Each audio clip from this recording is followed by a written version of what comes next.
الحمد للہ والصلاة والسلام علی رسول اللہ وعلی آلہ واصحابہ ومن اہتدی بہدہ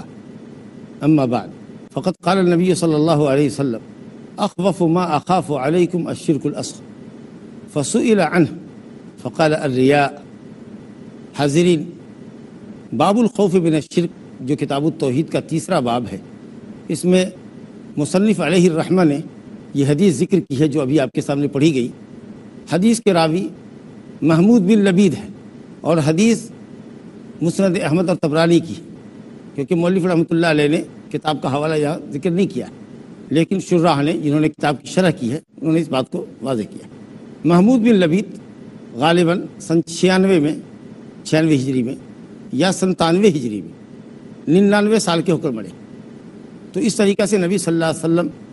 کی وفات کے وقت ان کی عمر کم تھی، بہت کم تھی۔ اسی بعض علماء نے کہا کہ صحبت نہیں ہے، نبی صلی اللہ علیہ وسلم کو دیکھا نہیں، لیکن امام بخاری رحمۃ اللہ علیہ اور دوسرے محقق علماء نے کہا ہے کہ صحبت ہے، رویت ہے،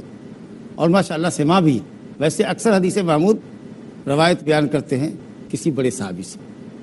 بہرحال حدیث ٹھیک ہے، سند اس کی اچھی ہے، حسن حدیث ہے۔ محمود بن لبید سے یہ روایت ہے،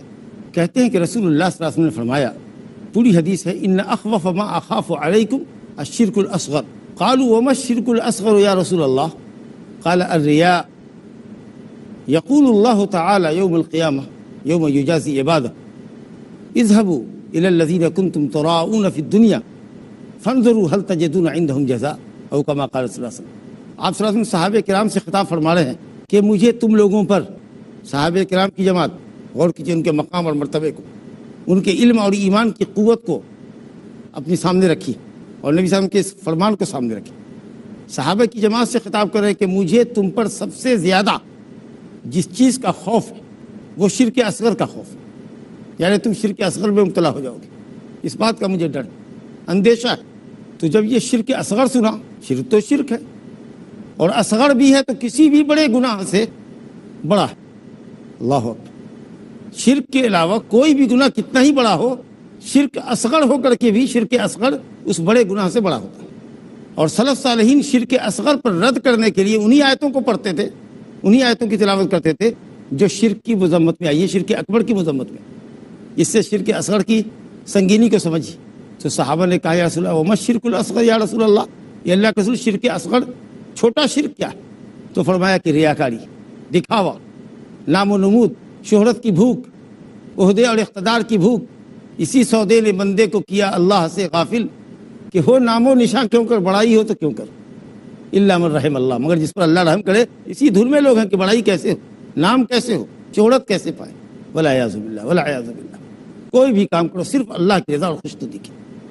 اللہ راضی اور خوش ہوگا، نیک نامی تمہاری اللہ تعالیٰ خود ہی پیدا کر دے گا۔ نیت خالص رکھو، اللہ راضی اور خوش، جب وہ خوش ہو جائے گا آسمان والوں کو خوش کر دے گا، زمین والوں کو خوش کر دے گا، نیک بندوں کے دلوں میں تمہاری محبت ڈال دے گا۔ کہا اللہ رب العالمین قیامت کے دن جب بندوں کو ان کے اعمال کی جزا دے رہا ہوگا، ریاکار بھی کھڑے ہوں گے، تو اللہ تعالیٰ ریاکاروں سے کہے گا کہ جاؤ، جن کو دکھانے کے لیے تم عمل کرتے تھے، دیکھو ان کے پاس کچھ جزا اور بدلہ اگر پاتے ہو تو وہاں سے لے لو، تم نے ہم کو راضی اور خوش کرنے کے لیے تو کام کیا نہیں تھا، جس کو خوش کرنے کے لیے کیا تھا اس سے جا کے کچھ ثواب مانگ سکتے ہو، لے سکتے ہو، کچھ جزا اور بدلہ پا سکتے ہو تو جاؤ۔ ظاہر ہے کہ وہاں کیا ملے گا؟ کوئی کسی کو نہیں دے گا، ایک نیکی نہیں دے گا، کوئی ایک نیکی نہیں دے گا۔ ماں باپ اپنی اولاد سے بھاگے گی، بیوی شوہر سے بھاگے گی، بھائی بھائی سے بھاگے گا، دوست دوست سے بھاگے گا، مگر سوائے اس دوست کے جس کی دوستی اللہ کے لیے ہوگی، کچھ بھی نہیں ملے گا۔ تو نبی صلی اللہ علیہ وسلم کو صحابہ کرام پر شرک اصغر کا خوف ہو رہا ہے، آپ اندازہ کیجیے۔ اگر ہم آپ سے یہ پوچھیں کہ شرک اکبر کا خوف کیوں نہیں ہوا، حالانکہ امت میں شرک اکبر بھی ہوگا، اس سے بھی آپ نے ڈرایا ہے کہ میری امت کی ایک بڑی جماعت شرک میں مبتلا ہو جائے گی، شرک اکبر کرے گی، بت پوجے گی، اس لیے کہ نام و نمود، ریاست، مقام اور مرتبے کی چاہت فطری طور پر اکثر انسانوں کے اندر ہوتی ہے، الا من سلم اللہ، مگر جس کو اللہ محفوظ رکھے۔ اکثر لوگ چاہتے ہیں بڑا عالم ہو، ہم بڑے خطیب ہوں، ہمارا شہرہ زہرہ ہو، ہم کو دنیا جانے، وغیرہ وغیرہ۔ اور بھی دوسرے میدان میں لوگ اپنے اپنے میدان میں، خاص کر دین سے جو لوگ جڑے ہوئے ہیں ان کے اندر اس طرح کی للک ہوتی ہے، اس طرح کی چاہت ہوتی ہے، اور اس کے پیچھے دیوانہ ہوتے، چاپلوسی کرتے ہیں وغیرہ ذالک والعیاذ باللہ۔ تو چونکہ یہ نیچر ہے، فطرت ہے انسان کی، اللہ ہے کہ جس کو اللہ محفوظ رکھے۔ اس لیے آپ نے فرمایا کہ شرک اصغر ریاکاری کے دوائی، محرکات اور اسباب بہت ہے اور مضبوط ہے، اس لیے اکثر لوگوں کے دل میں یہ بیماری پیدا ہوتی ہے، اس لیے آپ نے ڈرایا۔ لیکن شرک اکبر، اللہ اکبر، بندگی اللہ کے علاوہ کے لیے انجام دینا، یہ اتنا گھناؤنا عمل ہے کہ مومن کامل کے دل میں اس کی اتنی سخت نفرت ہوتی ہے کہ عافیت اور امن کے حالات میں اگر کسی مسلمان کو یہ کہیے کہ تم شرک کرتے ہو 1 کروڑ روپیہ دیں گے، اگر کسی مومن کامل کو کہیے کہ تم شرک کرو گے، غیر اللہ کے نام کی نذر و نیاز جا کر چڑھا دو، ایک مومن کامل کہے گا میری گردن کٹ جائے، میں آگ میں ڈال دیا جاؤں، یہ مجھے منظور ہے، لیکن شرک کرنا مجھے منظور نہیں۔ اور اگر فتنے کا زمانہ ہو تو بھی اللہ رب العالمین اپنے مومن کامل بندوں کو فتنوں کے زمانے میں بھی شرک اکبر سے بچاتا ہے۔ یثبت اللہ الذین آمنوا بالقول الثابت فی الحیات الدنیا وفی الآخرہ، اللہ رب العالمین ایمان والوں کو دنیا میں بھی اور آخرت میں بھی قول حق کے ذریعے ثابت قدم رکھتا ہے۔ قول حق یعنی توحید، کلمہ توحید لا الہ الا اللہ کے ذریعے ثابت قدم رکھتا ہے۔ بلا اور فتنے کے زمانے میں اللہ تعالیٰ مومن کو محفوظ رکھتا ہے، شرک نہیں کرتا۔ اور آخرت میں یہی کلمہ توحید آخرت میں بھی آپ کے لیے ذریعہ ہوگا، آخرت میں بھی ہوگا، موت کے وقت بھی ہوگا، قبر میں بھی ہوگا، آخرت میں بھی ہوگا۔ قول ثابت سے مراد کلمہ لا الہ الا اللہ، کلمہ توحید، کیونکہ فطری طور پر شرک سے اللہ نے انسان کے دل میں نفرت ڈالی۔ جو کج فطرت ہوتا ہے، جس کی فطرت الٹ چکی ہوتی ہے، وہی شرک اکبر کرتا ہے۔ اسی آپ کو شرک اکبر کا خوف نہیں گزرا، لیکن آپ نے یہ پیشن گوئی کیا کہ میری امت کی ایک بڑی جماعت شرک میں مبتلا ہو جائے گی، بتوں کی پرستش کرے گی، اور آج لاکھوں کروڑوں انسان آپ کو غیر اللہ کے سامنے سجدہ ریز مل جائیں گے۔ لیکن جو اچھے لوگ ہیں، جو مومن موحد کہلاتے ہیں اور ہیں ماشاءاللہ، ان کے اندر بھی شرک اصغر پایا جاتا ہے اکثر کے نزدیک، الا من رحم اللہ۔ تو اس لیے صحابہ کرام پر شرک اصغر کا خوف گزرا، اکبر کا نہیں گزرا۔ اور جب ایمان اور علم کے کمال کے باوجود، کمال علم اور کمال ایمان کے باوجود صحابہ کرام پر نبی صلی اللہ علیہ وسلم کو اندیشہ شرک اصغر کا ہو سکتا ہے، اور آپ نے کہا کہ دیکھو اپنی نیتوں کا جائزہ لو، نیتوں کو خالص کرو، اللہ کی رضا اور خوشنودی مطلوب ہو، تو ہم کو، آپ کو اور غیر صحابہ کو، صحابہ کے علاوہ جو لوگ ہیں، ان کو تو اپنے اوپر شرک اصغر کے ساتھ ساتھ شرک اکبر کا بھی خوف کرنا چاہیے کہ کہیں اسے شرک اکبر نہ ہو جائے۔ جب صحابہ کے اوپر شرک اصغر کا خوف ہے تو ہم تو بدر جہاں سینکڑوں نہیں ہزاروں درجہ ان سے فضیلت میں، علم میں، ایمان میں کمزور ہے، نیچے۔ تو ہم کو تو اپنے اوپر شرک اکبر کا خوف ہونا چاہیے کہ کہیں ہم سے بڑا شرک تو نہیں ہو رہا ہے، ہم دائرہ اسلام سے تو خارج نہیں ہے،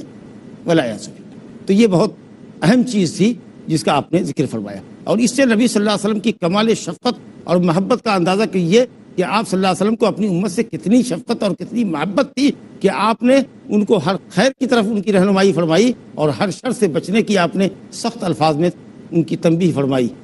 یوں تو اللہ رب العالمین نے تمام نبیوں کو خیر خواہ بنایا تھا اپنی امتوں کا، کہ جو بھلائی وہ جانتے ہیں اپنی امتوں سے شیئر کریں، اپنی امتوں کی رہنمائی کریں بھلائیوں کی طرف، اور ہر برائی سے اپنی امت کو بچنے کی تلقین کریں۔ نبی صلی اللہ علیہ وسلم نے خیر خواہی تو انتہا درجے تک مکمل فرمائی۔ صحیح مسلم میں حضرت عبداللہ بن عمرو بن عاص رضی اللہ عنہ سے روایت ہے،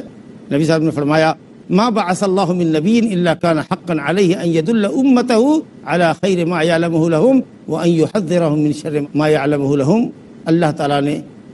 ہر نبی کو یہ سمجھایا اور ہر نبی پر یہ حق رکھا کہ وہ ہر بھلائی کو جو وہ جانتا ہے اپنی امت کو بتائے، اور ہر برائی جس کو وہ جانتا ہے اپنی امت کو ڈرنے کی اس برائی سے تلقین کرے۔ نبی صلی اللہ علیہ وسلم نے از راہ خیر خواہی امت کو شرک سے اور شرک کے اقسام سے بچنے کی تلقین فرمائی۔ یہ آپ صلی اللہ علیہ وسلم کی امت کے ساتھ شفقت اور مہربانی تھی۔ ہم کو چاہیے کہ آپ صلی اللہ علیہ وسلم کی تعلیمات پر عمل کریں اور اپنے آپ کو شرک اصغر اور اکبر سے بچائیں، اور اپنے ایمان کا جائزہ لیتے رہیں، اور اللہ رب العالمین سے ہمیشہ دعا کریں کہ اللہ شرک کی جملہ قسموں سے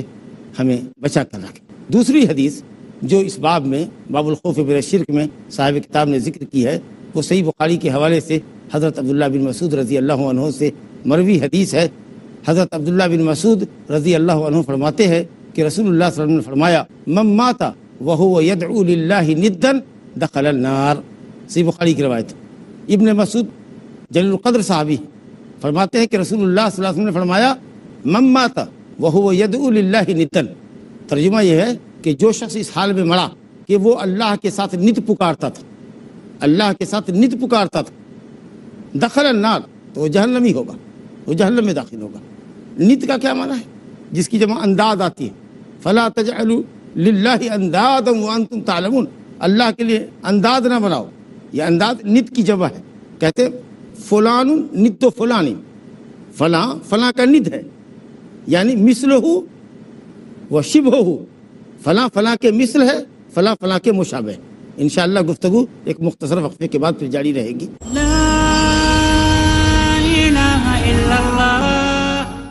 السلام علیکم ورحمۃ اللہ وبرکاتہ۔ ماشاء اللہ، وقفے کے بعد آپ کا خیر مقدم ہے۔ ہم صحیح بخاری کے حوالے سے حضرت عبداللہ بن مسعود کی ایک حدیث پڑھ رہے تھے۔ حضرت ابن مسعود رضی اللہ عنہ نبی صلی اللہ علیہ وسلم سے نقل کرتے کہ آپ صلی اللہ علیہ وسلم نے فرمایا، من مات وهو يدعو للہ ندا دخل النار، جو مرا اس حال میں کہ وہ اللہ کے لیے ند پکارتا تھا وہ جہنمی ہوگا، جہنم میں داخل ہوگا۔ وہ میں نے آپ کو بتایا کہ ند کی جمع انداز آتی، اور جب کہتے ہیں کہ فلان ند فلان، فلاں فلاں کا ند ہے، لیلۃ المعراج میں ہوا، فلاں فلاں کے مشابہ، گویا اللہ کے لیے ند پکارنے کا مطلب کسی کو اللہ کے مثل گرداننا، اللہ کے مشابہ گرداننا، اللہ کے جیسا سمجھنا۔ اللہ حاجت روا ہے، فلاں بزرگ بھی حاجت روا ہے۔ اللہ ہماری فریاد سنتا ہے تو فلاں بھی سنتے ہیں۔ اللہ ہماری مشکلات کو دور کرتا ہے تو فلاں نبی بھی ہماری مشکلات کو دور کرتے ہیں۔ اللہ عالم الغیب ہے تو فلاں بھی عالم الغیب ہے، اللہ کے جیسا۔ اگر اس عقیدے اور اس نظریے پہ آپ مڑے اور اس کو پکارتے رہے، اس سے نفع کی امید رکھتے رہے، تکلیفوں کے ازالے کی درخواست کرتے رہے، تو ظاہر ہے کہ آپ مشرک ہوں گے، شرک اکبر کرنے والے ہوں گے۔ اور شرک اکبر کرنے والا اور شرک اکبر کرتا ہوا مر جانے والا، اسی عقیدے اور نظریے پہ مر جانے والا کہاں ہوگا؟ جہنم میں ہوگا، وہ دائمی طور پر جہنم میں ہوگا۔ اللہ رب العالمین فرماتا ہے، الذی جعل لکم الارض فراشا والسماء بناء وانزل من السماء ماء فاخرج به من الثمرات رزقا لکم فلا تجعلوا للہ اندادا وانتم تعلمون۔ سورہ بقرہ آیت نمبر 22 میں اللہ فرماتا ہے، اللہ رب العالمین نے تم کو پیدا کیا ہے، اللہ تعالیٰ نے آسمان اور زمین پیدا کی، اللہ رب العالمین نے آسمان سے بارش برسا کر تمہاری خوراک مہیا کی، پھلوں سے روزی دی ہے، اللہ رب العالمین نے آسمان کی چھت بنائی، زمین کو بچھاون بنایا۔ اس سب کے باوجود کہ یہ کام صرف اللہ نے کیا، کوئی اللہ کا شریک اور پارٹنر نہیں رہا، اس کے باوجود بھی تم اللہ کے لیے انداز، شرکا، امثال اور نظرا بنا رکھے ہیں، اور اختیارات کو مختلف لوگوں میں، مختلف بزرگوں میں بانٹ رکھا ہے تم نے۔ فلا تجعلوا للہ اندادا، کوئی اللہ کے مثل ہو ہی نہیں سکتا، لہذا یہ بہت بڑا ظلم ہے، اور اس ظلم کا انجام دائمی جہنم کی صورت میں سامنے آئے گا اگر بغیر توبہ کے آدمی مرتا ہے۔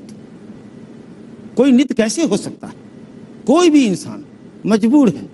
مقہور ہے، اس کی صلاحیت محدود ہے، محتاج ہے،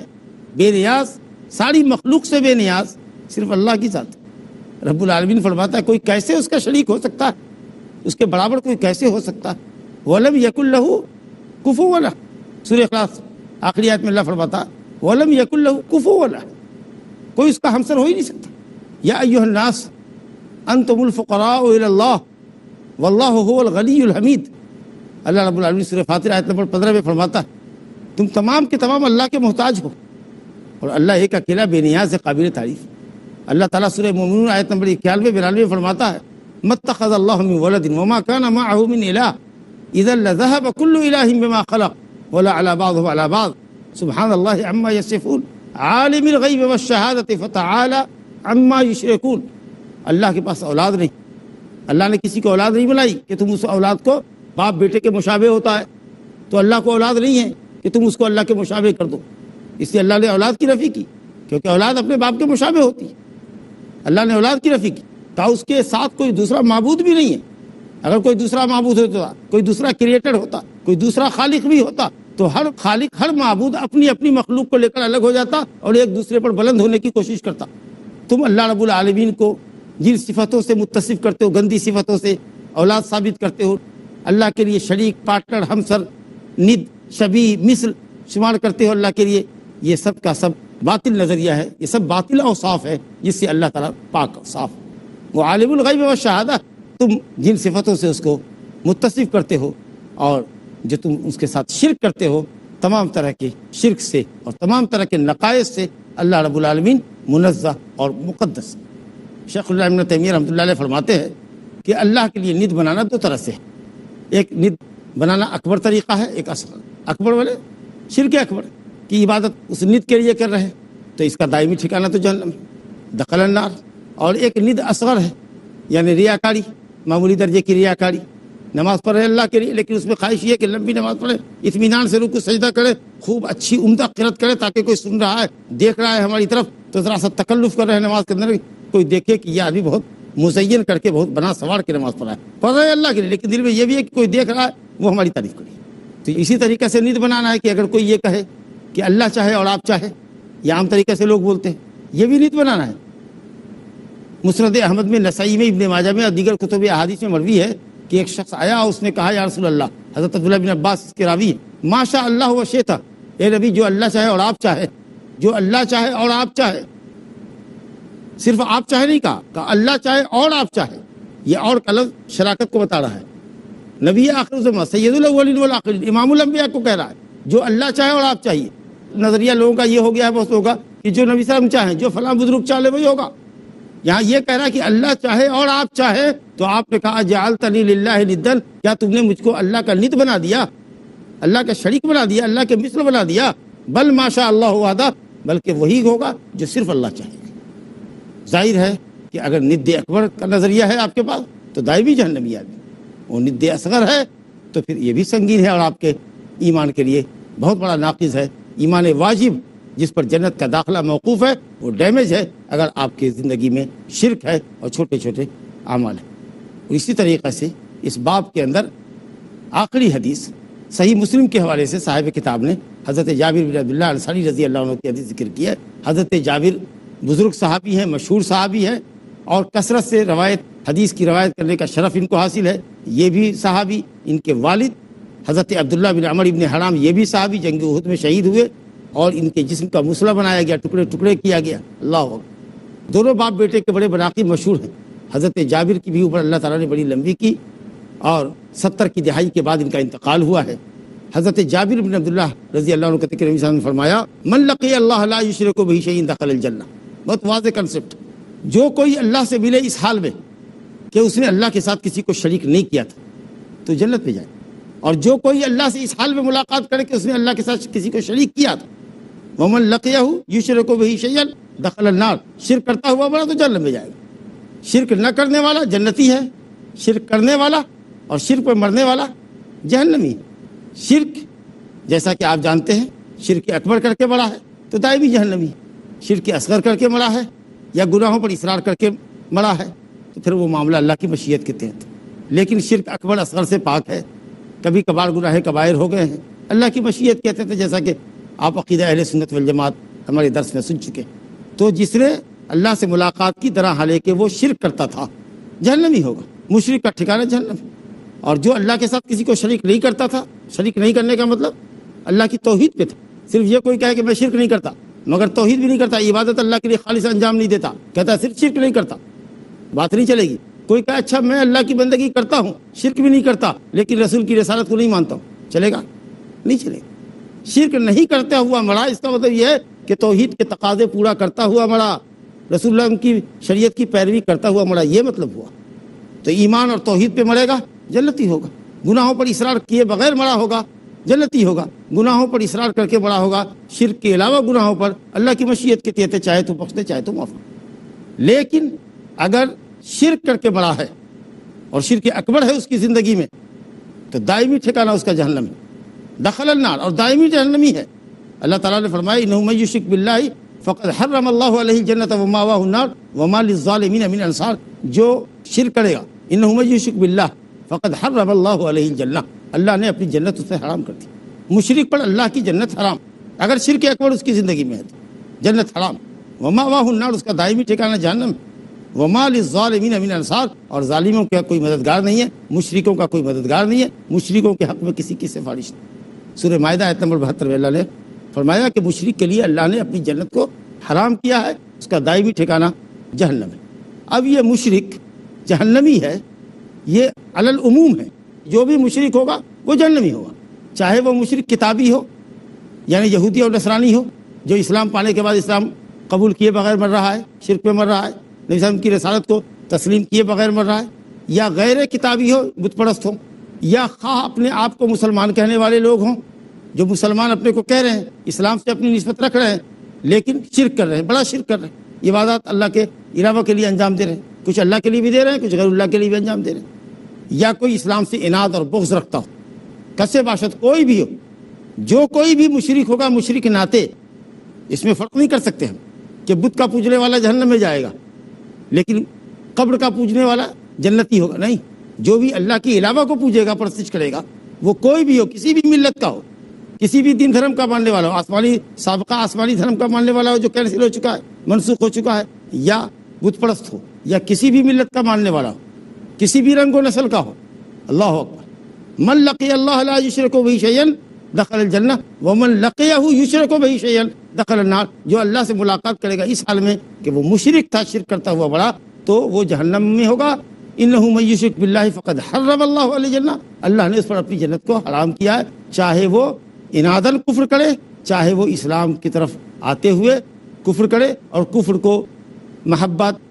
عبادت کو تعظیم، غیر اللہ کی عبادت کر رہا ہے، اس کو تعظیم، محبت، عقیدت کا نام دے رہا ہے۔ کیسی بھی کوئی شکل ہوگی اگر وہ شرک اکبر ہے کسی کی بھی زندگی میں، چاہے وہ کسی بھی مذہب کا ماننے والا ہو، کسی بھی قوم کا ہو، اسلام سے نسبت رکھتا ہو کہ اسلام سے خارج ہو، دوسرے مذہب کا ماننے والا ہو، اس کا ٹھکانہ جہنم ہے۔ اس حدیث کے اندر آپ نے دیکھا کہ شرک نہ کرنے والے کے لیے کتنی بڑی فضیلت، اور شرک کرنے والے کے لیے کتنا بڑا سنگین اور بھیانک انجام۔ اللہ رب العالمین شرک کے انجام سے ہمیں اور آپ کو باخبر ہونے اور شرک سے بچنے کی ہم سب لوگوں کو توفیق عطا فرمائے۔ انہ تعالی سمیع مجیب، وصلی اللہ علی نبینا محمد وعلی آلہ وصحبہ اجمعین۔ السلام علیکم ورحمۃ اللہ وبرکاتہ۔